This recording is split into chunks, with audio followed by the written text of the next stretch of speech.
talk show, the Tammy show, premiered in Los Angeles, and she was the first openly gay woman in the country to host a show on mainstream talk radio.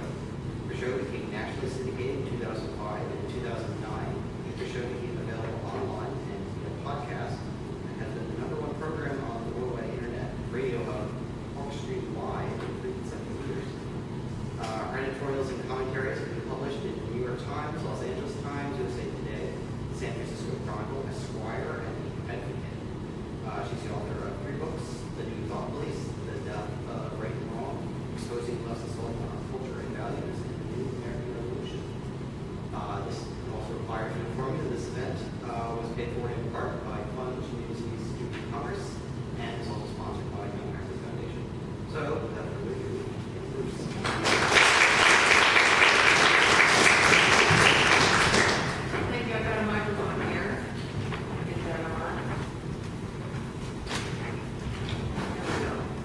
Yeah, listening to that, I'm already exhausted. I'm feeling a little confused. Thank you for having me. And I want to thank the Congress here and your club and the Young Americans Foundation for making this possible. I tend to move about when I speak. So I think we're okay with that, right? Now, but your camera is stationary, isn't it? So I might, yeah, it's one of those things. I'm going to do my best. Can you guys see me here? Is that all right? Well, thanks for having me on. I speak in a very organic way. I make notes. And I tend to know what it is I want to speak about. But I want to get to know a little bit about you guys. How many of you are members of the club here? Great. Okay. And wait, I guess a smaller number would be who isn't. Okay, cool. And how many of you identify, we don't care about liberal, we don't care about Democrats or Republicans. I'm not a Republican. I was a Democrat up until February of 2008. What I'm going to be speaking about really transcends politics.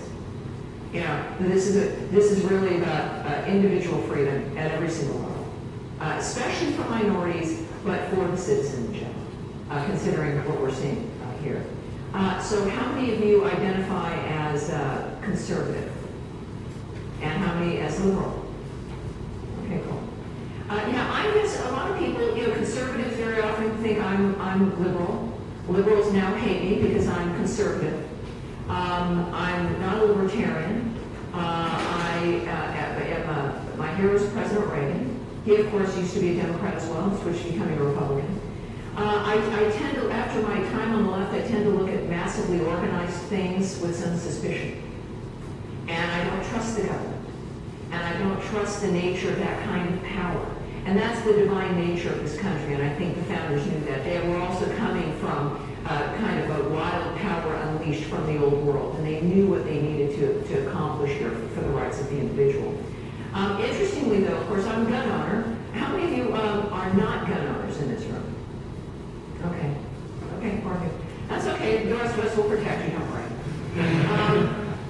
So yeah, I'm a gun owner. I'm also a big animal rights advocate, so I don't do sport shooting. But I understand and I appreciate that sport. It's something that I wouldn't encourage. I certainly wouldn't fight against it, but that's not something I can do. My interest is in one of personal power and independence as a woman, and as growing up in Los Angeles. By the way, how many of you, are all of you students here on campus? Is there any staff here or faculty?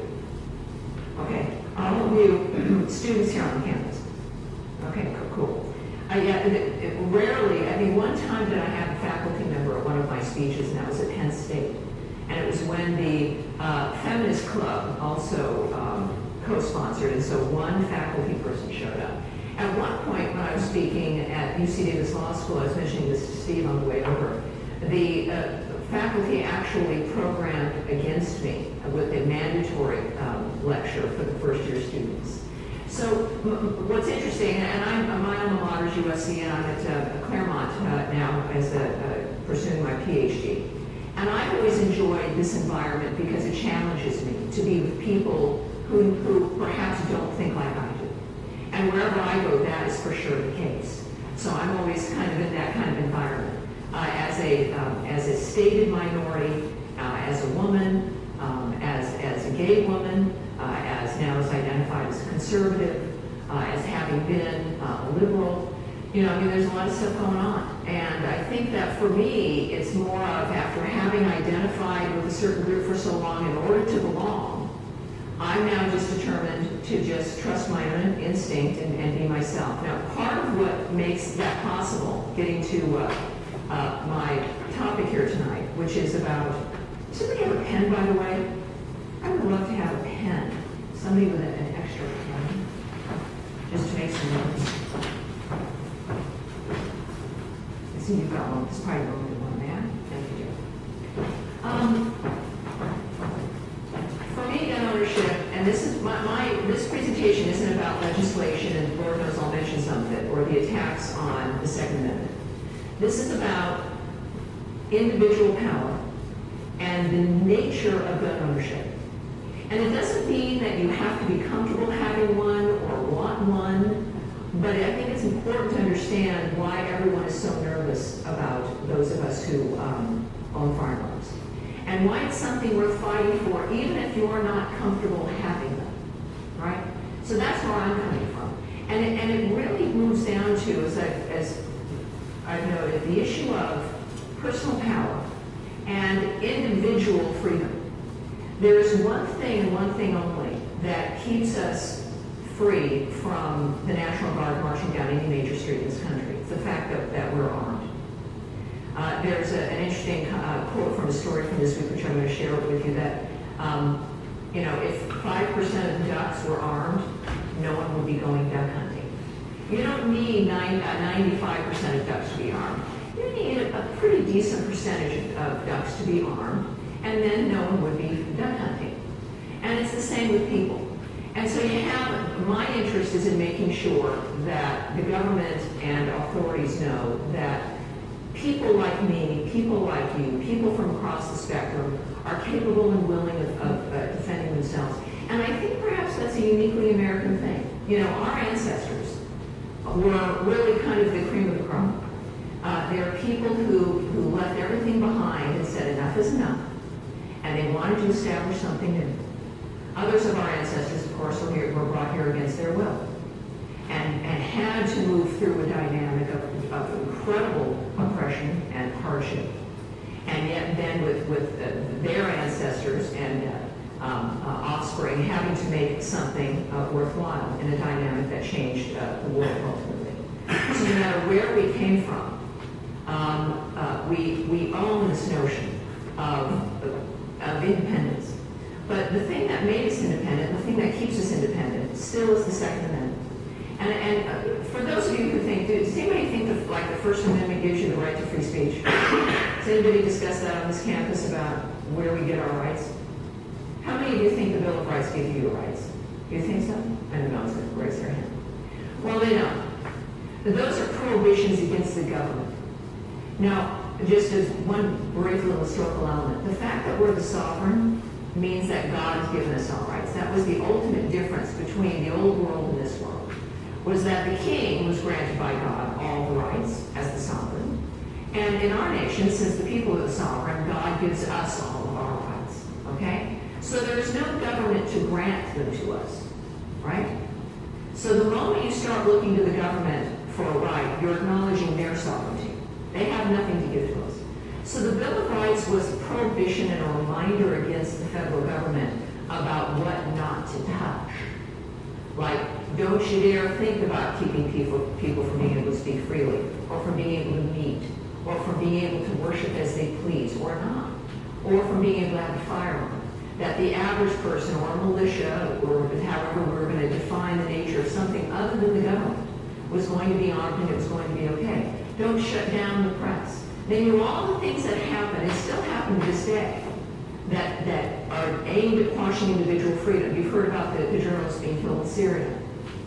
You know, those journalists are being targeted. People who speak up, who get the word out, are the dangerous individuals, and government is naturally a monster. It is naturally something that grows and wants to get bigger and wants to feed on itself, and then ultimately needs to feed on you. Historically, that has always been the case. So the thing that has, up until now, kept us relatively true to our founder's vision is the fact that we're armed. That is a unique element country. So even if you don't like the idea of guns or you're concerned about the impact of guns on society, let's start here. About the nature of what makes this nation different, even if you're not a gun owner. It is the fact that 5% of us ducks are armed, at least, and that they don't quite know. It's also the reason why neither the Germans or the Japanese felt that they could invade America properly. Because we were the only country that they knew would also, where the citizens were so well armed, we would also shoot back. So it's not just about our own government, but it's about foreign nations as well. So it becomes a psychological dynamic of a reminder about the importance of you as an individual. But for those of you who've handled guns, and this is difficult for those of you for those of you who don't have a firearm, have you fired them? Yeah, there's an interesting power to it, isn't there? You're reminded, and this is the dangerous thing as well when it comes to an individual, you're reminded about your personal power in the act itself when you go shooting. And without that experience, so I'm going to have to walk a little bit in. Without that experience, I don't know if there's any other experience in life that will give you that kind of reminder that in a decision you make, in a moment, you can choose to kill someone. And then the next moment comes when you realize you don't. That's how we also become better people. It's like, sure, we can say whatever we want, right? We choose not to, right? We have the power, as we're walking around, if you're in a state where you have a carry-on, you can have a firearm, and you're reminded, wait a minute, people can have guns. And not only does all hell not break loose, those are the safest cities in America. The cities where guns are banned are the murder capitals, not just of this country, but of the world. I'll be talking about that a little bit as well. When we talk about the nature of what media has done and what the establishment has done to twist the notion about what's happening in the country, it's very interesting because it works with a lot of people, and yet with the truth of the matter in front of them, like whether it's Washington, D.C. or New York City, both of which are gun-free zones. Now, we, of course, have recently had the Supreme Court decision when it came to the right to at least own a firearm in Washington, D.C. But when you have a city that is announced that its citizens cannot defend themselves, what do you think is going to happen, right? I mean, for those of us who are big advocates, we discuss the difference a lot about the message and who gun control laws really affect. If you're going to be, let's say, the Long Island shooter on the subway, remember a few years ago, I think many of you were maybe not even a glimmer in your parents' eye, went along and just shot and murdered a bunch of people on the Long Island subway. Went through, reloaded, just kept murdering people. Long Island's a gun-free zone, except for him. Problem was everyone else on that train was unarmed. So these are kind of, it's common sense dynamics that murder is also illegal, and somebody, if you're going to do it, you're going to do it. If you're inclined to use a gun to murder people on a campus or on a subway or in a building, if the law against murder is not going to curtail you, neither is a gun law. All right? So gun laws and other laws really are only followed by the law-abiding. This is one of the reasons, one of my arguments within the feminist framework as well when it comes to arguments about, you've heard a lot in the news lately, of course, because no one wants to talk about gas prices, talking about abortion and contraception. Morality-based laws only affect the disenfranchised, really. So you have a whole dynamic of people who, if you've got money in the country, you're able to do whatever you want. You'll be able to get an abortion if you want, safely. If you're a poor woman, you can't. So you're going to be affected by those supposed morality laws. When it comes to gun control as well, if you're a poor woman, you're a minority person, you live in the urban area where crime is high, you are going to be ultimately the most vulnerable kind of person who should be armed. Single parents, single women in the inner city should be armed. That is where violence is. Those are the women who are most victimized, and those are the women who do not have access, either financially do not have access, or are in a city that is, as urban areas are run by liberal politics, those are the cities that have the strictest gun laws. So you can't protect yourself. So for those of us who are advocates of the Second Amendment, it's it's interesting that we have the obviousness of the condition of New York and the condition of Washington, D.C., both sharing titles back and forth of murder capitals of the country. And they're both gun-free zones. And these are murders not by knives and not by beating people up and not with somebody using a fork. These are gun murders, all right? These are people using firearms. Where you don't have that is where people have open carry laws. Now, it doesn't mean that there's going to be gun violence, certainly. But, you know, even facing that, the gun control organizations still want more cities to be controlled in that way, and only the law-abiding are going to follow those rules. So for me as a woman, and I feel safe, and one of my mottos is that if you come into my home and mean to do me harm, you're not leaving standing up, right? Now in California also, I mean, you could apply for a carry permit, you'll never get it. And now there's a law that's been passed that says you can't even carry an unarmed, an unloaded gun. Now, gun advocates like that because now we can protest that to the Supreme Court, okay? We're not sure, you know, the cities and the rural areas and these suburban areas that have, where you can carry your firearm, crime is virtually non-existent. In counties over where people are not allowed to carry and guns are banned, crime is sky high. Because guns are only banned for the law. Also, violence against women is higher in those areas.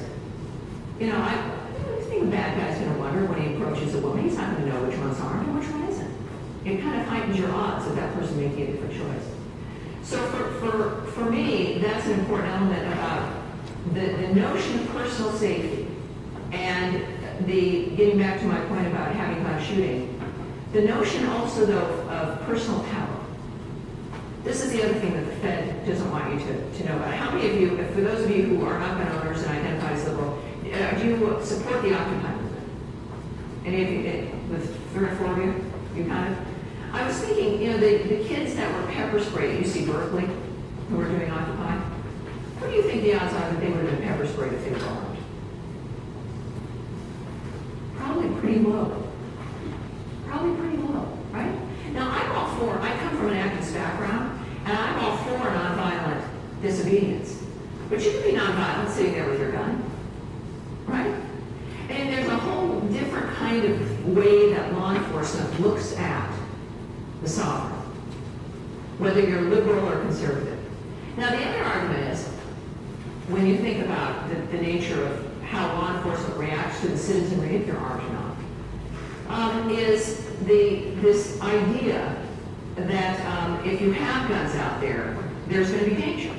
That if somebody's going to have a gun, they're going to shoot somebody. Do the 4 of you who don't have guns, since you're my petri dish here tonight, do you worry that if you have a firearm, you're going to use it? And I'm not being facetious here. Because that becomes the concern. That if a person has a firearm, they're going to be dangerous. Or they're going to shoot somebody eventually. Now, I have yet to shoot anybody. I've wanted to, and I sell myself. It's called discipline, right? And you know, look, all of us have ideas about things. Things move through your mind that are private on a whole bunch of different sorts of issues. So far, at least, the federal government can't read our minds. Thank freaking God, right? So a lot of things go through our minds. The difference is, if you've never had to be tested, like if you've ever been in a position where you wanted to do something to somebody and you stopped yourself, you don't know, right? And when you find, that's when you find out who you are. When you've stopped yourself from punching somebody in the nose, when you've stopped yourself from slapping a woman, when you've stopped yourself from punching the dog because you're in a bad mood, when you could shoplift something because it would be easy and you don't. It might not even be totally conscious, but you find out about yourself or you've grown. Each one of those steps and choices. You could scream something at me right now. Lord knows many people have screamed things at me, but you choose not to. Or you wait 5 minutes to see what something might sound like instead of, or you come here on a Thursday night when there might be something else going on.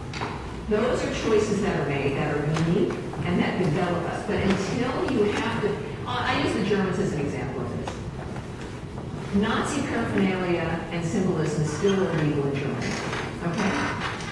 So the Germans still have no idea if they've transcended that horror because they've never had to try.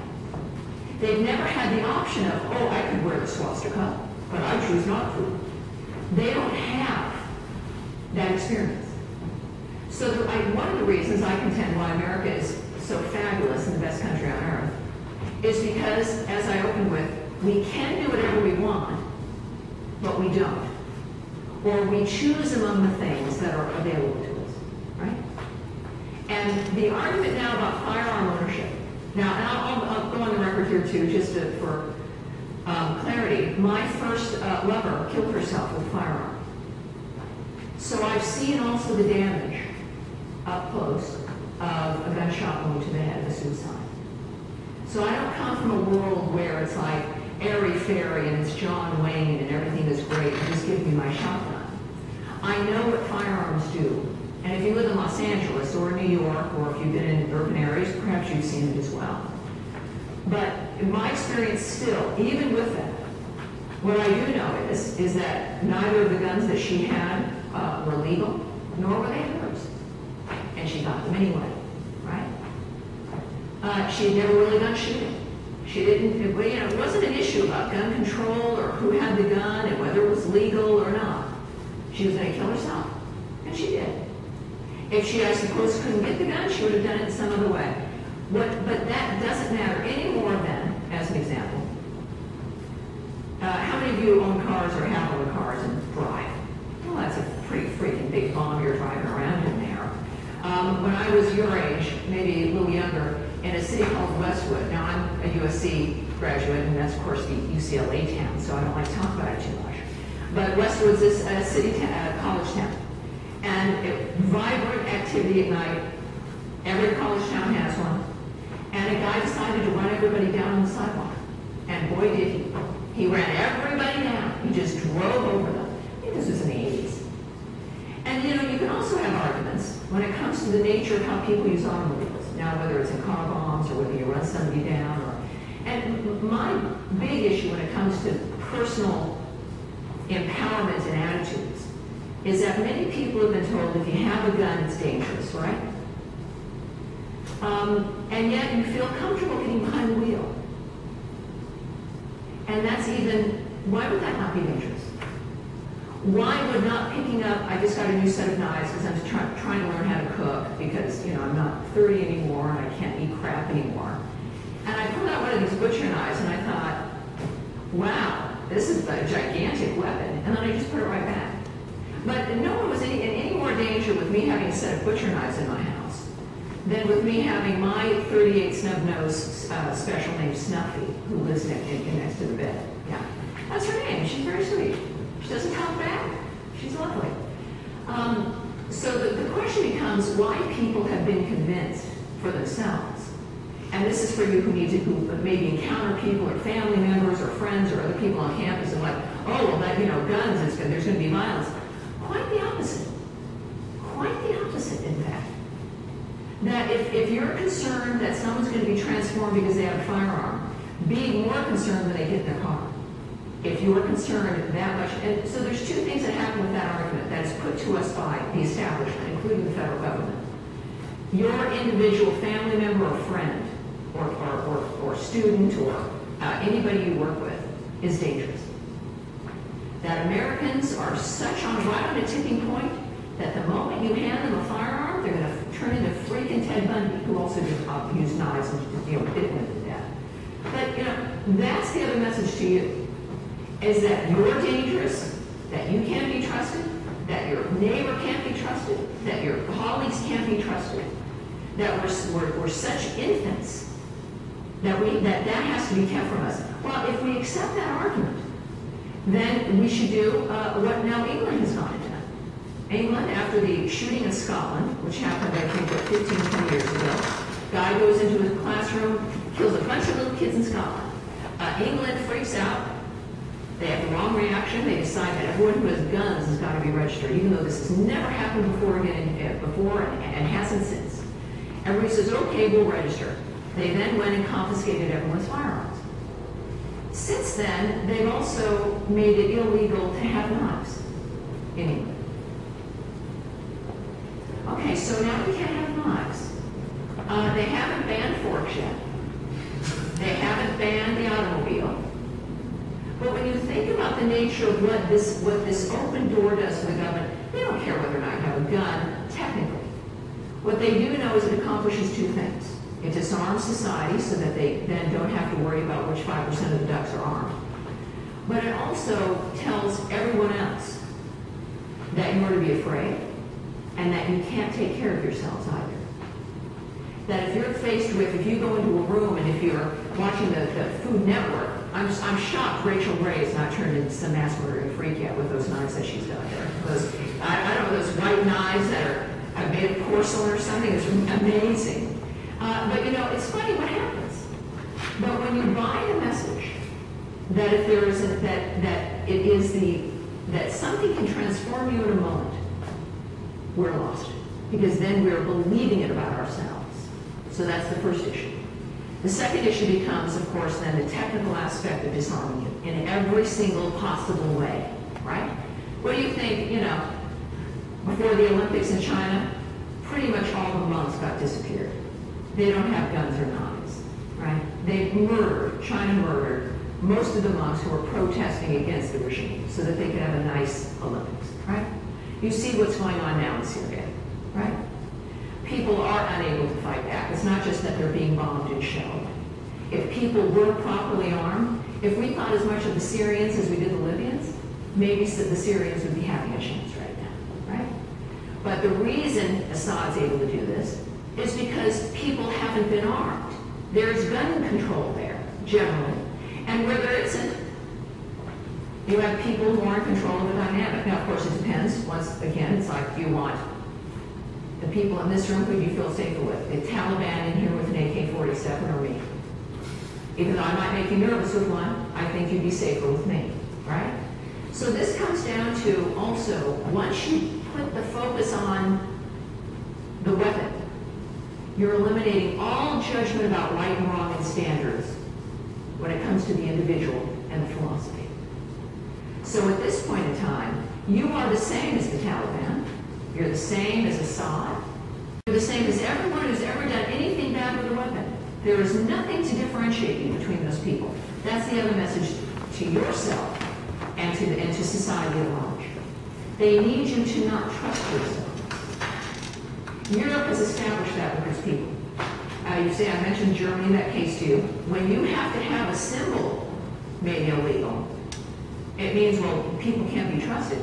You know, and maybe the Germans, if they had that choice, would find out that they've transcended that. We'd find out, wouldn't we? I'd love to know if the Germans have transcended it, by the way. And we'd find that out pretty quickly. When it comes to gun control laws, all throughout Europe, and the nature of the problems now that are going on in Greece, what the Greeks who are rioting, how they're rioting, of course, they're also no one's going to be paying their bills, but they're rioting in a manner that also puts them at extreme risk of slaughter, just like with Tiananmen Square. You know, I mean, you have dynamics where when you have mass murder in an area, has only been when the people involved, and I'm probably completely screwing up your video, I'm terribly sorry. When you've had mass murder historically, it's because the citizenry is not armed. If you want to look at one basic thing, and it doesn't mean every citizen has to be armed, but I would tell you that the Chinese situation would have been very different in 1989 if just a few people, 5%, were able to shoot back, right? But most of that murder, by the way, happened on the side streets.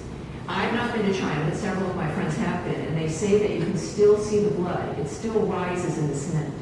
And the Chinese have to come by like every month and like sandblast away the bloodstains. They live now, it's been since 1989, and the blood still won't leave the streets. So, you know, there's gun control in China too, right? And when you've got a regime that has convinced people that Any kind of weapon is wrong. And the Chinese have also done it with dogs. You also see that as dogs end up getting banned. So you have, there are gangs of government squads that go through to the urban areas. And if you have a dog, any dog, but really mostly big dogs, they will kill the dog on the spot. Because it's dangerous. It gives, even owning, how many of you have pets, by the way? Not cats, I don't know if cats count. Dogs? I have a cat and a dog. My cat is in the cabinet right now somewhere at home. My dog is a 50-pound Shepherd Collie mix. And even when I have her, there's a sense of responsibility and power. That this is a dynamic that I'm in control of this situation. And if someone were to come up to me, I would have some more of an edge, right? So the Chinese squads recognize this. And they won't kill small dogs. They'll kill the big ones. And the Chinese people who are beginning to really love dogs, and now some of the animal rights groups there are fighting against using dogs as food and such. They said, wait a minute, because the government says, well, they make a lot of noise, the big dogs. And they said, just like as we know, the little dogs, I'm sorry, the rat dogs don't stop barking. The big dogs don't. And the Chinese are saying, what are you talking about? The little rat dog over there won't stop barking. And they'll look at my little to beat them to death with a club in front of you. Or they'll shoot them to death. And it comes down to whether it's banning guns and then knives and then your dog. It's the movement of a political class, which I believe we've moved into here now in this country. Not just the Democrats, but the Republicans as well. That believe their own PR, believe that they're better than us, believe that they really believe that you're a bunch of moronic infants, and that you would be dangerously ill. Especially since they know everything and they're right. And God forbid, should you disagree, who wants a bunch of us slobs running up with a dog and a rifle? Who needs that? Now, one of the things I wanted to bring up, just to give the example of how it's on both sides of the aisle, how many of you are really partisan Republicans? And partisan Democrats? Democrats? Okay. You know, everybody's upset with Fast and Furious, right? When you think about what the Obama administration is doing when it comes to gun ownership. The original plan for Fast and Furious, which is running guns into Mexico, was to shut down gun stores and to put stricter gun control laws on Americans, being the evil Americans, of sending the guns into Mexico. But since it really wasn't happening, they really needed to do it. So 2,000 guns went into Mexico, and it stayed there, right? And that was going to be the excuse, because they're all geniuses. It's just like the scientists who created the bird flu now that will jump species. Because they always complain that the bird flu was going to kill us, but then it never really did, and you've got all of this pharma company stuff going on, and what are you going to do with it? So they created in the lab the deadly bird flu. Isn't that great? And so now we all are going to have to get the shot, of course, except for me. And so the government's doing this, thinking, well, we need this to happen. It's the ends justifies the means. Americans are nutty gun owners. People have to be protected with the flu shot. And if we have to create the flu to protect them from it, we'll do it, damn it. Same thing with Fast and Furious. So you can get on, and understandably, as the DOJ is stonewalling about this, hundreds of Mexicans are dead. We know at least one American Border Patrol agent is dead. These guns are showing up at virtually every crime scene in Mexico. We finally issued a travel warning for Mexico, which means don't go to Mexico. There's more death and homicide and mayhem in Mexico than there is in Afghanistan and Pakistan and Iraq. Come on. You'd think we would have had the travel warning by now. But it didn't start with a bomb. It started in 2005 and 6 with Operation Wide Receiver. How many of you know about this one? Under Bush. Okay. It started with Operation Wide Receiver with about 350 guns in 2005 and 6 to do the same thing. Oh, ostensibly it was to track it to the drug cartels. And they were never tracked to the drug cartels. And we're still trying to get the details, but it doesn't look like we ever got those guns back either. So every door that Obama was walking through was unlocked by and opened by George W. Bush. Whether it's universal health care and the funding of that. Certainly a lot of stuff started with Bill Clinton as well and followed through with by George W. Bush.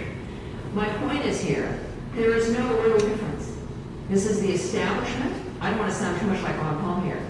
I don't think I look like him. It is the establishment versus us, okay? They don't care what letters after your name. And it's not like, the genius of the founders and of our country is, we can have this conversation. None of us are going to be arrested. You can come to this at least somewhat comfortably. And take away from it what you want, what works for you, what doesn't. So we're still in that place. At the same time, only one time did I carry my gun in California and felt that I wouldn't be in serious trouble, and that was during the riots. And I decided where I was going to take my chance with the jury of my peers or with the gangs that were burning down my city. And I opted for the jury of my peers, right? When I carried that one time with the capability of using if need be, it was a transforming kind of experience that I've never wanted to repeat. And I haven't. But it was transforming. And that's what got me started, and I began to write about this in my first and second book, about the personal importance of that act, and which explains why the establishment is so passionate about getting you to never experience it, and to have you distrust yourselves, and to distrust your neighbor, and to distrust your community, and to believe that you have to be protected by something so large and scary. It used to be race was the large and scary thing, right? We have one man of color in this room, and then a young man left a little earlier. The thing that kept us at bay, I suppose, from each other, and then, of course, combined with the Soviet Union and the communist threat, right? Those kinds of threats and those kinds of manipulated dynamics, while there's still certainly sexism, racism, and homophobia in the world, it doesn't work anymore. The internet, mass communication, we know our neighbors, we're able to experience, we're able to see what's happening in Syria within 5 minutes. We know what's going on in the inner city. We're hearing interviews with people that we normally never would have heard from. So they can't use that. But there's always a dynamic of, what can we use to keep people from being willing to talk to each other? And to make people feel uncomfortable or unsure about themselves and the future, right? Firearms are a perfect example. And it serves so many different fronts. Again, it keeps you from trusting yourself. It keeps you from being able to shoot back if they're marching down the main drag. And frankly, every government in the world has marched down their main drag at some point or another, it really has. And the governments that get crazy about gun ownership are the ones that are ready to tip over into that dynamic. Really, what really is the problem? When you know that violence goes down exponentially in cities where there are open carry and concealed carry laws. We knew it with in Florida. Are all of you from this area? How many of you are maybe from Florida? Or all of you from, yeah? Okay. Well, the Marion won't live.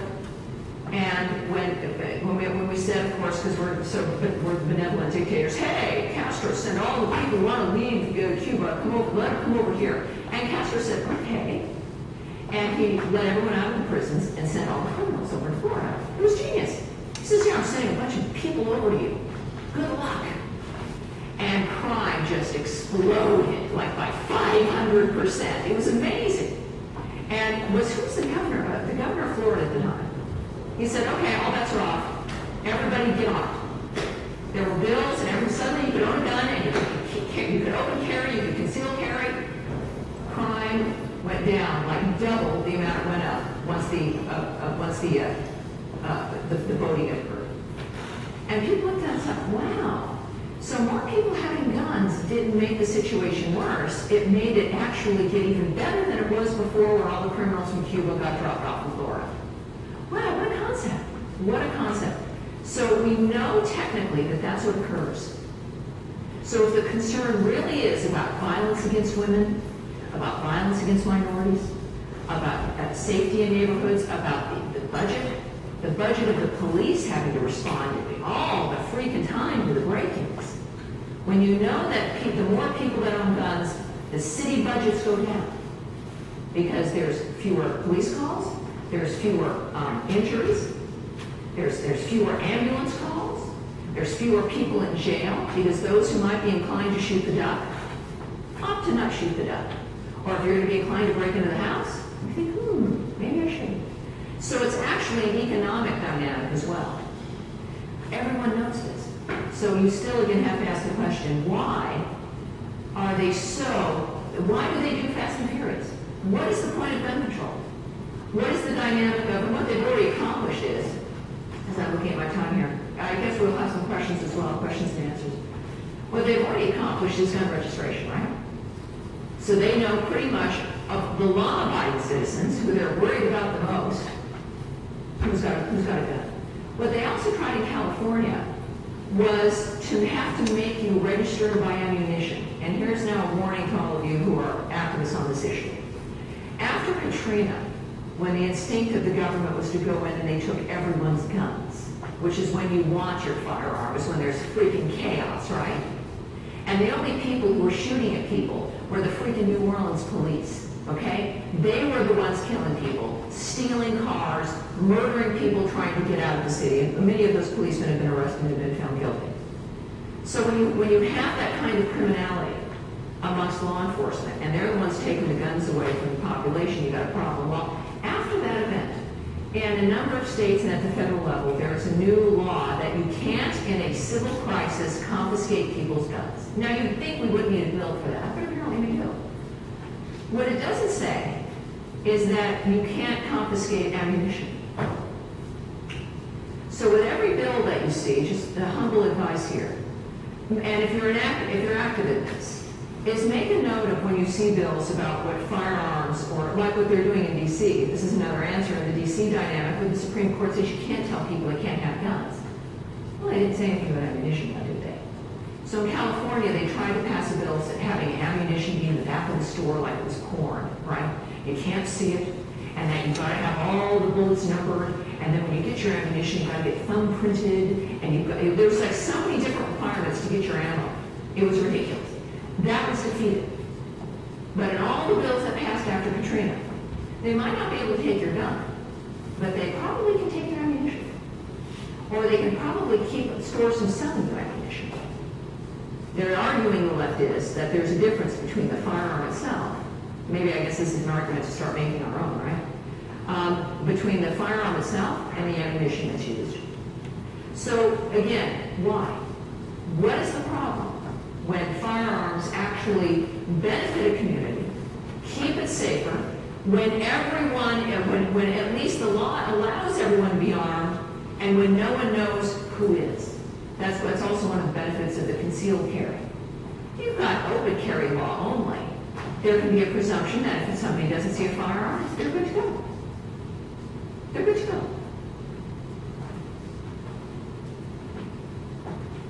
One of the other points I wanted to make, besides going after George Bush and Operation Wide Receiver, and making a point that this, again, is not a left-wing Democrat dynamic, but that everyone is willing to move through this framework right now, which is why we're all very concerned, of course, about the upcoming election. Oh, yes, I wanted to bring up who heard the Ruth Bader Ginsburg comments to Egyptian television a few weeks ago? Okay. Ruth Bader Ginsburg is a Supreme Court justice. She was a lawyer for NOW and Planned Parenthood before she was confirmed. And of course, the Republicans at the time were really proud of themselves that they didn't make it, contentious, when that is a woman who should never have been seated on the Supreme Court. She told Egyptian television, when they asked her, they're going through creating what they call their second republic. And they said, would the United States Constitution, this wasn't set up either, he really felt, as most people with it, the United States Constitution would be a really great starting point for your new country's constitution. And she said, no, I wouldn't use ours. Yeah, and part of her argument was that it's old. Okay? Well, I guess that makes her irrelevant too then. A little mistake in there. Her argument was that it was old. Then she pointed to South Africa's constitution, which has in it a lot of welfare state dynamics built into the constitution. But when you have a sitting Supreme Court justice, who effectively, and this has been a left-wing argument for some time about the Constitution, it's called the historicist version of the Constitution, that the longer that time goes on, the less relevant something is. And that's their argument against the founding documents, is that literally it's because they're old. You've heard it, so when you hear it, maybe take a note again. But it's been popping up lately. The arguments of, well, it's hard to understand, it's written in the funny language, it's not that time anymore. When you've got a Supreme Court justice who has articulated the historicist idea about the United States Constitution, you've got a problem. You can also note, of course, to the left that the earth is really ancient too. It still seems to be working okay. And it's even more old than the Constitution. But there's this argument, of course, that moves through this notion that principles don't matter. That what's articulated in the Constitution of the Bill of Rights changes, or it doesn't apply anymore, because time has gone on.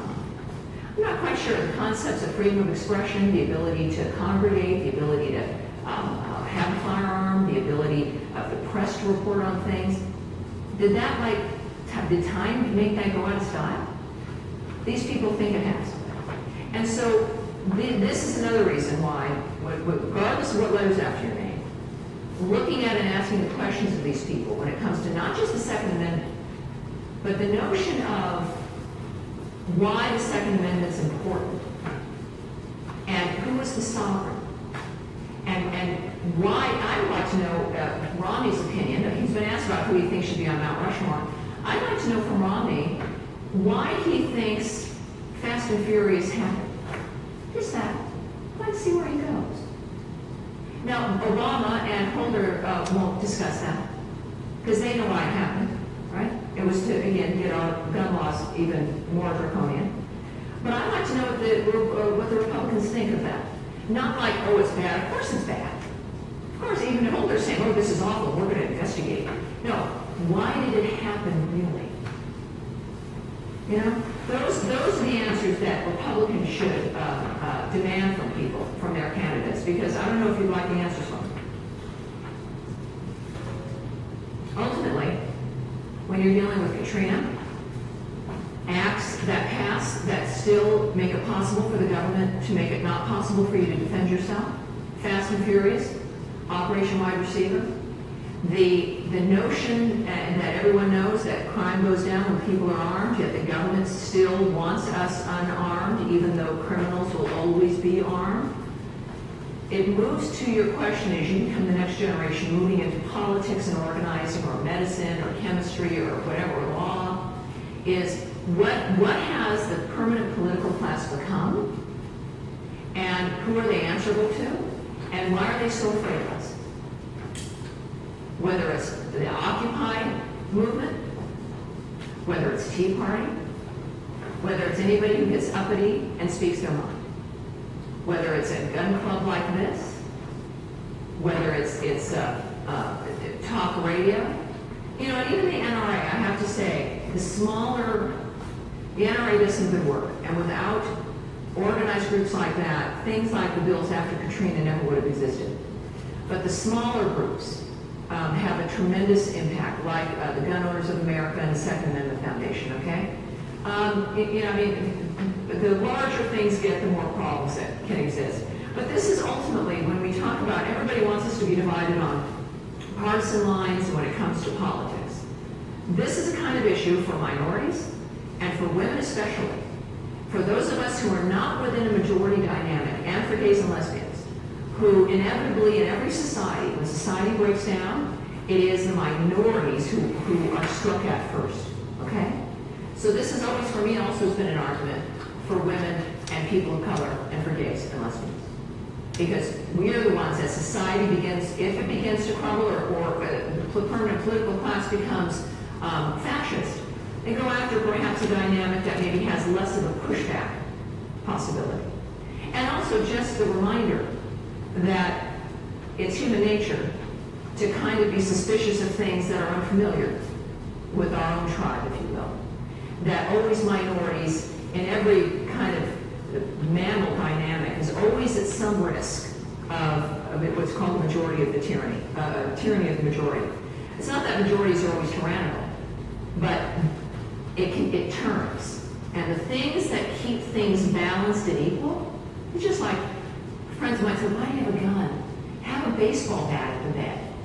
Look, if a guy is that close to me and the bat can hit him, I'm dead. if he's that close already? Are you kidding me? So you're looking at the ultimate equalizer.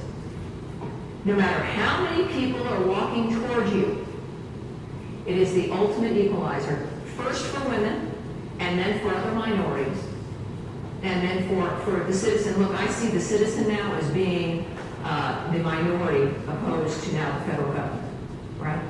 That is also the thing that makes us all brothers and sisters, is what we see happening with the majority view of the permanent political class against the individual citizen who threatens that power and money. And so, of course, what they're going to do is first keep us poor, and I'll end with this. They'll keep us poor. The less money you have, the less you have a political voice, because you can't give money to candidates that you like, right? You can't live in the city you want to live in. You can't send your kid to the schools you want to send your kid to. And then disarm us. And then all bets are off, right? That's why what you're doing, and even if it's, some of you know, you go to your shooting ranges and the practices, and that again, physically is an important psychological experience, frankly. But remembering why you're doing it, the personal transformation of that, and if you're uncomfortable doing it, why you should support those who do. And why you should even be a member of maybe Second Amendment Foundation, or Gun Owners of America, or Young America's Foundation, or this club. Because they're the ones then who are keeping that in the forefront and having these kinds of conversations. So you don't need to be a gun owner, you don't need to be strapping it on and getting your cowboy hat on, even though I'm there. You can make it work for those who are willing to stand up in that framework, right? Good. Thank you, everybody.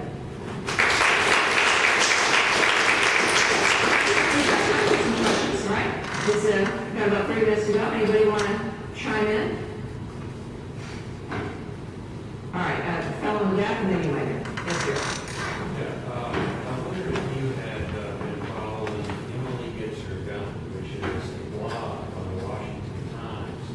It's a woman editor named Emily who had evidently kind of a bad experience. She was confronted by about 15 young men who were trying to rob the house that she had been looking after. And she applied for a DC pistol permit. And this is a weekly blog of all of the hoops that she had to jump through. I haven't seen it, but it sounds great. And only, it's funny, I want to have that awareness happen before you have 15 people breaking into your house and then you want to try to get the gun. If we can avoid that to where luck would have been on your side, that's my goal. So that we don't have to have the life-changing event and hoping we can get through it. So thank goodness she survived that, and thank goodness, and good for the Washington Post. But they also know that the Washington Times. I was thinking, boy, the Washington Post, that's amazing. Yeah, that makes a lot more sense. So that sounds good. Yes, sir. I was going to ask, of the current field right now, who do you think has the best record on this? I'm assuming you're not going to say they're wrong. Here's my problem with politicians now, and I'll use George W. Bush as another example. During the campaign, he had a cowboy hat on, he was riding a horse. After the campaign, bicycle helmet and bike.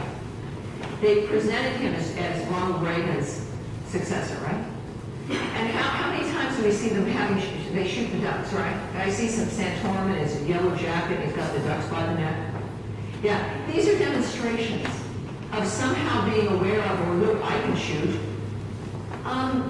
They're all from the establishment. This is one thing now we've had, now that many people have chosen to not run. There is one person who is not running, Sarah Palin, who has a life history of firearm ownership and activity. And when you have that, then you know someone's had a personal experience. None of the people who are running now, they're all part of the establishment. Again, I'll vote, with the exception of Ron Paul, because I happen to, like Israel and don't think all the Jews should be dead. And I'm not saying he's articulated that, but we have, we'd solve global warming because we have nuclear winter. It would really work out really well. So other than Ron Paul, I would support whoever the nominee is. But they're all the establishment, and the difference is the only way to control the political class at this point is to think about and concentrate on down ticket races and to participate in other larger voice groups like the NRA or whatever your group is on the left or the right. Because if you're still looking for politicians, I think a lot of Democrats found this out with Barack Obama. If you're still looking for politicians to be telling you the truth, they're not going to, okay? And we have the chance to bring in, like we did in the 2010 midterms, a new batch of people who will be the backbench. But we don't have that right now. So we are the best hope in this situation. Romney could be best because of his biggest weakness. He'll say whatever it is, he'll repeat whatever the loudest voice is. He'll change to wherever the wind is blowing. So if we can control where the wind is going, he's our man. The issue is, will we, right? And so that's, again, one of the benefits of Romney is you just got to make sure, you know, he's in a cubicle and and that's all he hears. And it won't matter because he adjusts based on what's happening in the moment. And that should be part of our duty. You know, we're finding out this is part of our duty. So I suppose Romney, I like Newt plenty. Personality-wise and everything. Santorum is a big government liberal who happens to be a man of faith. Newt Gingrich he should be in the administration. I'd have him for dinner. Compared to Sarah Palin, you know, there's a very interesting appeal, but his is kind of a newfound thing. And Romney, I think, has the experience and perhaps the temperament to be in some ways like Eisenhower, where there is a kind of an autocratic focus on managing the mess. But as Newt says, we don't want our disaster managed. We need to transform. We need to change. But nobody's running who will do that. So it's going to have to be what I would term a Tea Party Congress to keep the president, whoever it is, in check. Powerful nations in the Middle East that have their own nuclear weapons, they're very well-armed nations. Why is it they need our support to make them themselves? Well, I think that there's an issue of ally dynamics that occur, that for the longest time our support of Israel, look, Israel has been attacked 2 or 3 times as it was just sitting still right after Israel was created, and then 2 other times, and Israel defended herself appropriately and won each of those attacks. One thing that we do believe, of course, is that when the United States is your friend, people are going to be less inclined to attack you. And then you have this notion that there can be diplomacy and things can be worked out, right? I think also that there is, President Kennedy believed this, the Kennedy-Shriver dynamic of the late 50s and early 60s that created the Peace Corps as an example, that there was a belief that everybody wanted to be free. That democracy, while not the most efficient government, was the one that set people free. And that everyone deserved a chance at that. And so the Peace Corps was the Kennedy-Shriver idea of moving American values, exhibiting them to the American people. And through that, because democratic nations don't attack other democratic nations because those democratic governments are answerable to the people, that was another notion of why democracy should spread, so that more that you had governments run by popular consensus, you'd have less war and conflict. So up until the change in Iraq, Israel was the only democratically elected nation, the only democratic free nation in the Middle East. So we had an interest in maintaining that. Our alliance with them kept attacks from continuing. As a matter of fact, we also got the Egyptian peace deal. The other dynamics occurred. The Palestinians got the Gaza Strip. Let me finish. I know it's not an answer you like. But the fact is that, and this is something also you may or may not disagree with, so there'll be difference in this room, is that I personally believe that there is a moral obligation. And it started when Roosevelt turned back ships of Jews during World War II. That there's a humanitarian basis of a moral obligation to, for whatever reason, for 2 millennia, as everyone's tried to exterminate the Jews, that we turned back ships of immigrants, of people who were fleeing Nazi Europe. We didn't want to bomb Auschwitz, but we knew of the train tracks, and we didn't touch those either. And then the Hungarian Jews complained that by the time the Nazis were rolling into Hungary, moving into that eastern part and into Russia, the Voice of America was broadcasting throughout Europe. We knew what was happening at that point with the camps. And And the argument there in Eastern Europe was, why didn't you say something? And we didn't. So I think that there is a moral obligation for this. As I've noted, we're the best country on earth because we become better people. And part of becoming better people is when we have made mistakes, is to make up for them. And I think that there is a responsibility politically, there is a morality politically, and it makes sense when it comes to, Israel is the size of Connecticut, by the way. Just to give you perspective also just about England, all of England fits into Southern California. So our size and balance matters when it comes to keeping peace, at least it used to. But you see what happens with retreat. You see what's happening in the world now. As we're retreating out of the world, you're seeing mass murder. And I think that there's also a special, like we have a special relationship with England, we have a special relationship with Israel. And it's political and it's moral. And they are strong. And I frankly think we should let them be free to do whatever it is they need to do. I also think, though, that having that democracy in that region has kept that region, at least we've made other major mistakes, has kept that region from having a mushroom cloud above it much sooner. I understand what you're saying, but we also give millions of dollars in aid to Egypt and still do Saudi Arabia, Pakistan, countries that I wouldn't really call democratic. Oh, I agree. I'm not saying that there's consistency. Oh, no, I'm not saying that at all. Right now we have 19 Americans being held hostage in Egypt, saying that, look, if you don't give us our aid, we're going to break the peace treaty with Israel, and we've got hostages in Egypt. And nobody seems to be wanting to talk about it. How many of you knew that? They're being held by the government. And they're going on trial on the 26th. And the trial element is, well, you better not cut off our aid. Oh, I think aid look, in Saudi Arabia, they still are killing the gays. The rape victims get lashed and put into prison. You've got just horrific human rights abuses. I think it's a bizarre dynamic, and I think it's completely inappropriate.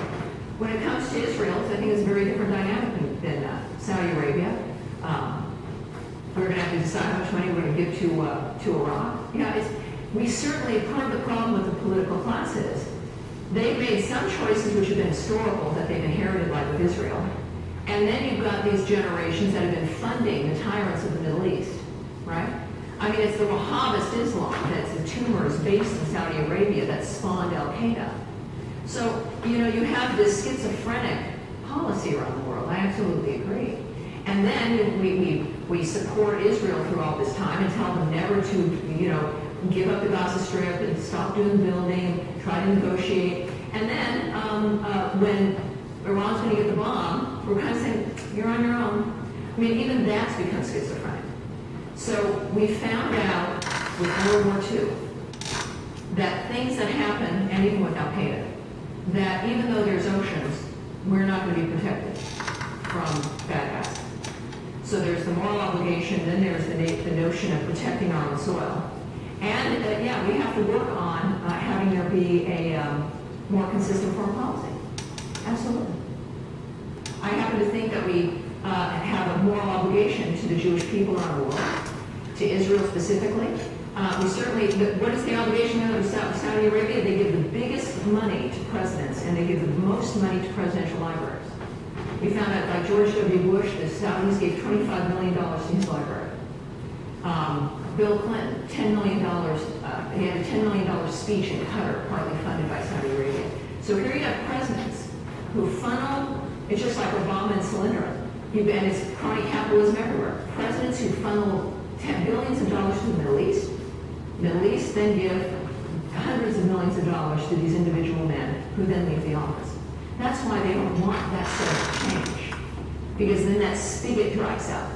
It dries up. The only reason we found out about Bill Clinton was because Hillary had to be vetted for the Secretary of State.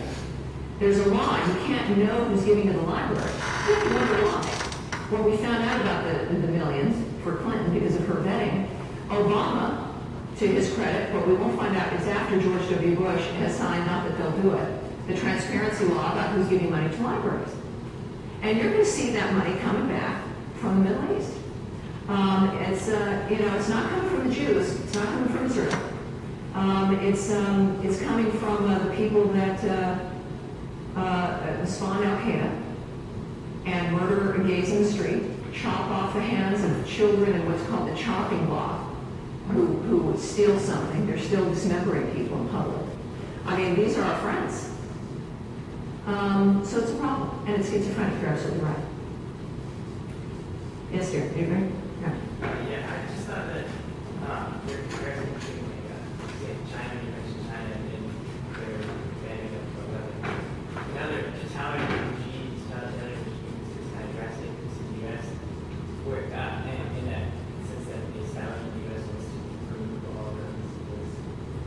Oh, I wasn't saying that China Yeah, was like, I'm saying that you can see a trajectory Yeah, and the mentality. I don't know if it's really viable, because if you look in the past, like say the 70s and 80s, like up until like the passage of the assault weapons ban, there was more continuing more regulation being passed, and for overall American actually employment regulation, and recently around 2001, 2002, it actually flipped in Americans more less gun regulations or using Gallup to hold maybe less on gun regulations or Americans gun tops. And now it's almost 70% Americans want less gun regulations, something like that. And you can see that there's You got to go through the last 3 years is what it's What? happening. Right. Yeah, Obama's administration, when you ever have a panic about, well, not even a panic, but a concern about the economy, and when Americans saw Katrina, is when those numbers started to change. But my point about China was what happens when people are unarmed, and why a government would want them unarmed, and the importance of not, where there's gun control, there's massacres, and you have fascist frameworks. Now, we're certainly not where China is, but there's some people who wouldn't mind it. And our goal is to not get there, is to see, history is what shows us, where you're looking at the lineup of where these roads go. And it's not a pleasant place. And it's possible. And what I was going to say also is that, in these past few years, more and more Americans are accepting guns. And we actually have the research sort of saying that gun violence actually increases when more gun ownership happens. And I feel like that there's been there's actually been a decrease in gun regulation laws and support among the establishment for gun regulation. And you can see that this is actually... Well, you may feel that here, but that hasn't happened. Here's what we've had. You know the intention of the Obama and the Bush administrations with the two gun running operations. And again, this is the point about democracy. And polls, I think that I don't trust polls that much. I'm not going to let Gallup determine, what the American people are thinking at this point. But the fact of the matter is, it was the Supreme Court and a lawsuit that finally got the D.C. gun dynamic changed. New York is still just every moment trying to disarm people. California has the most restrictive gun laws ever in history. Again, they're trying to even ban ammunition effectively and making it almost impossible to get. So it depends on who's in the office. It depends on whether you're dealing with liberal states or conservative states. We saw in 2010, America, went Tea Party to some degree and elected a bunch of different governors, right? So it's really going to depend on who's in office. The fact of the matter is, the more conservatives, authentic conservatives you can elect, the better off we're going to be, and you're going to see that. And the more that Americans, part of my speech is here, when you say Americans, are telling pollsters certain things, we are bombarded every day with media that conditions us. And so we're going to, depending on the environment, look, you hear these stories, you see the images in Europe, you see the images of Occupy Wall Street, you hear the stories of people breaking in, people are getting desperate.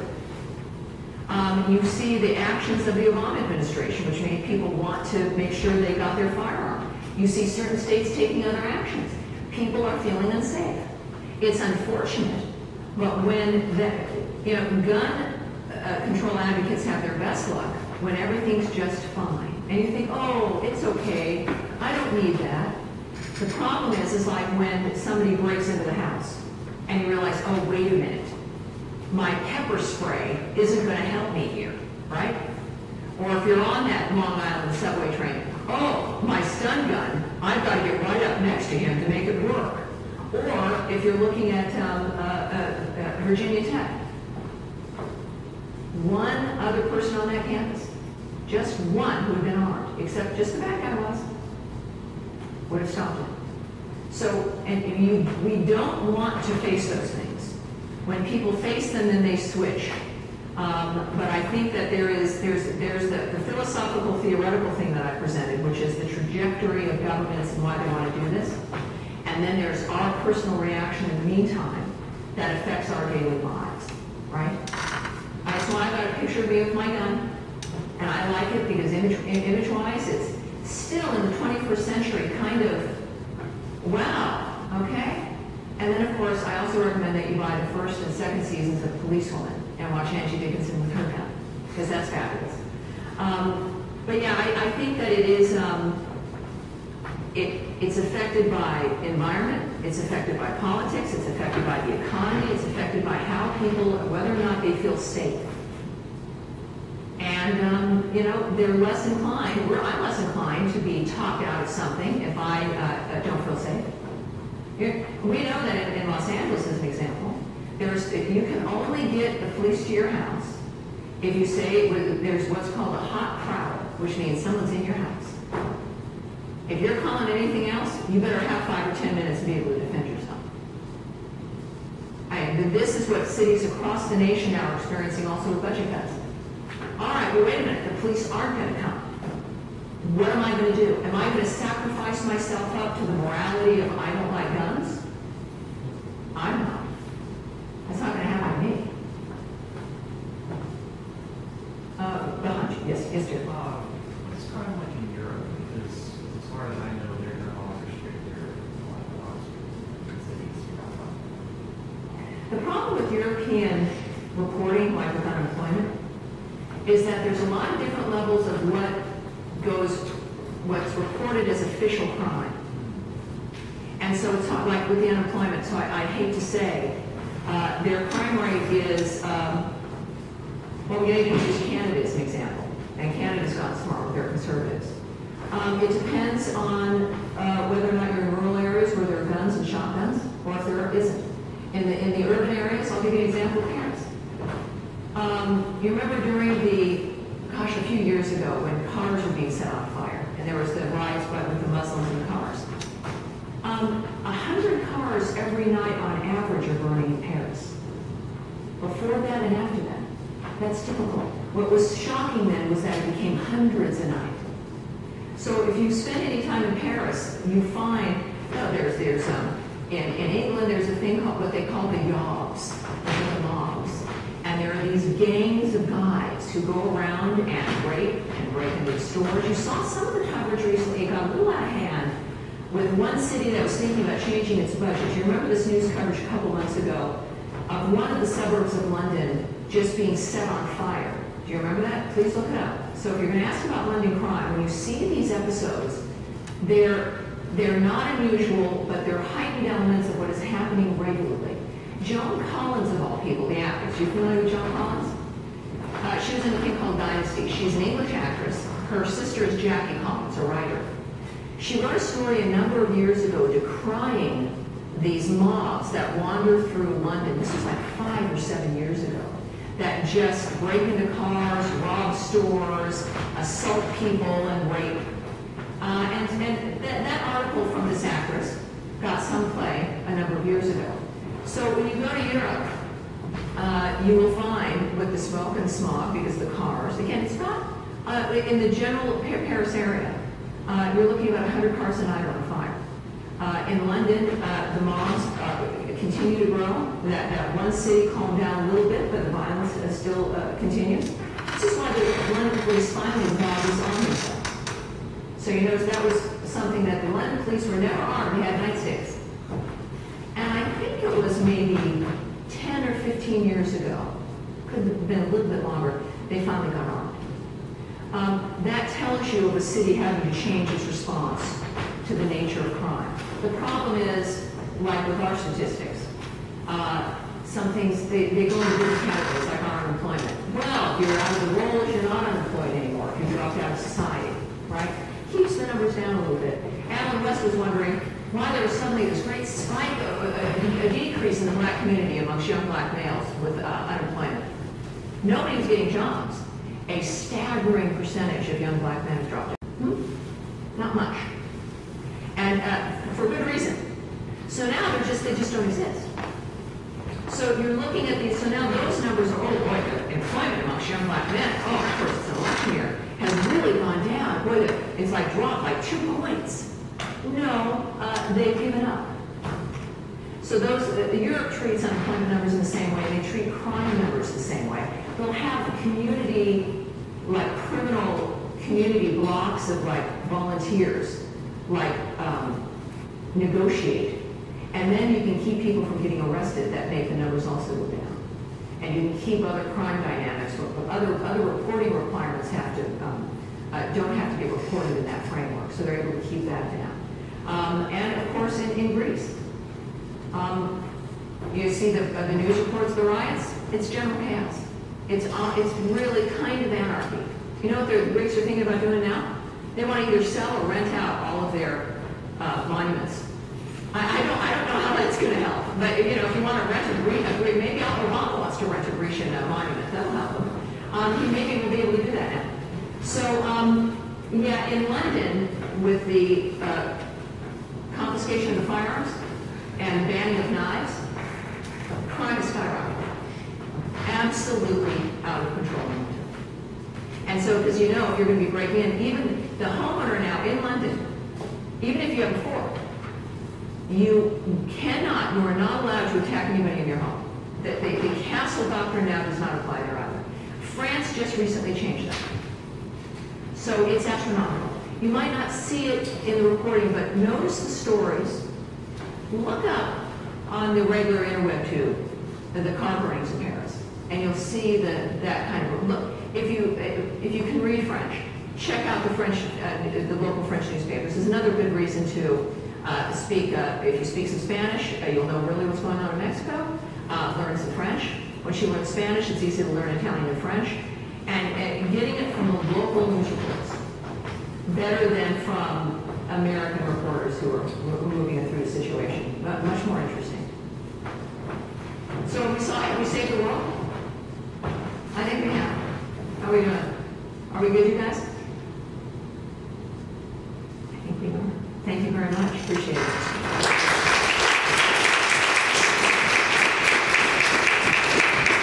I didn't ruin your video. No, you're fine. I guess I think the tiger and the bull going back and forth. Yeah, and Thank you, coming.